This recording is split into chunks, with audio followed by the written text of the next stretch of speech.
Mesdames et messieurs, amis auditeurs, bonjour. Depuis 2021, notre pays, le Togo, jusque-là épargné par des actes terroristes, est devenu malheureusement la cible d'assauts djihadistes, suite à l'embrasement du foyer malien à partir de 2012 et qui s'est propagé dans tout le Sahel.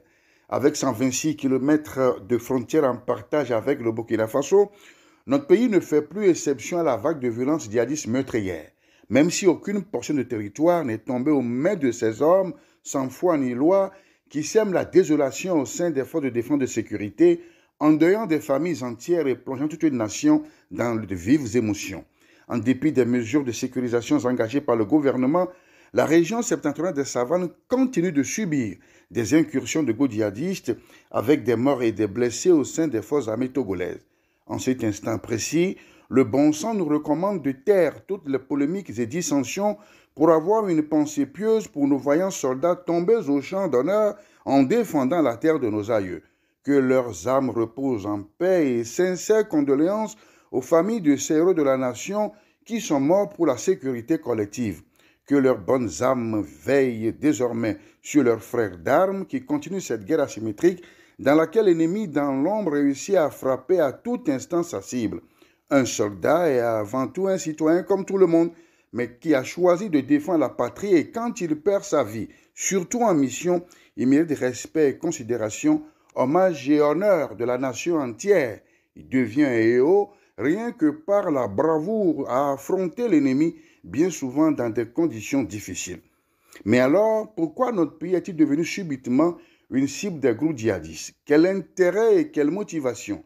Pour le JNIM, le groupe de soutien à l'islam et aux musulmans, qui a revendiqué l'attaque du poste avancé de l'armée togolaise à Pipakandi dans le nord du pays, peuvent justifier une telle atrocité.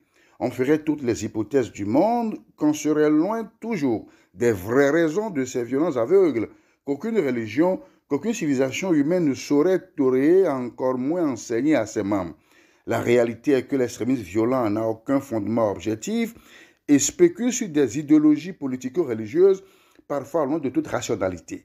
C'est en cela qu'il faut absolument le combattre en s'attaquant à ces racines qui se trouvent dans la radicalisation des esprits, des frustrations de toutes sortes nées de la marginalisation d'une tranche de la population, surtout dans les milieux jeunes, qui n'espèrent rien à l'avenir.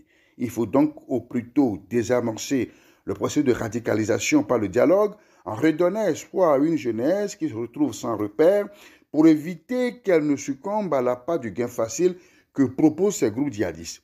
L'éducation reste encore là au cœur de la lutte contre l'extrémisme violent et représente un outil efficace pour renforcer la résilience des jeunes face à ce phénomène en vue de l'atténuer. Le respect des droits de l'homme, de l'état de droit, de la justice sociale sont aussi des facteurs importants de prévention et de lutte pour l'élimination de l'extrémisme violent. Au-delà de toutes ces considérations, il y a l'éternelle question sur les sources de financement de ces groupes djihadistes. D'où viennent ces nombreuses armes et munitions en circulation libre dans le Sahel? Comment ces groupes armés se dotent en armement et de moyens de guerre? Par essence, dans une guerre asymétrique, comme dans ces assauts terroristes, ce sont des combattants matériellement faibles ou insignifiants qui affrontent une armée régulièrement constituée d'un État et donc ayant plus de moyens de combat. Mais à voir de près les moyens militaires en possession des terroristes, il y a lieu de s'interroger. Nos pays ont signé des accords de défense avec les anciennes puissances coloniales qui envoient régulièrement leurs troupes ainsi que du matériel de renseignement et de combat plus sophistiqués. Elles ont même installé des bases militaires sur le continent, mais n'arrivent pas à nous protéger des forces du mal. Plus de 10 ans dans le Sahel, ces forces étrangères n'ont pas pu venir à bout des djihadistes. Et alors là, un problème. Ou bien ils sont incapables, ou bien ils sont complices des auteurs des actes terroristes.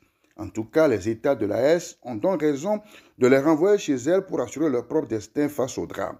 C'est un choix qu'ils ont fait et nul ne peut le leur reprocher, car choisir, c'est affirmer la valeur de ce que nous choisissons pour reprendre en substance cette pensée de l'existentialisme sartrien.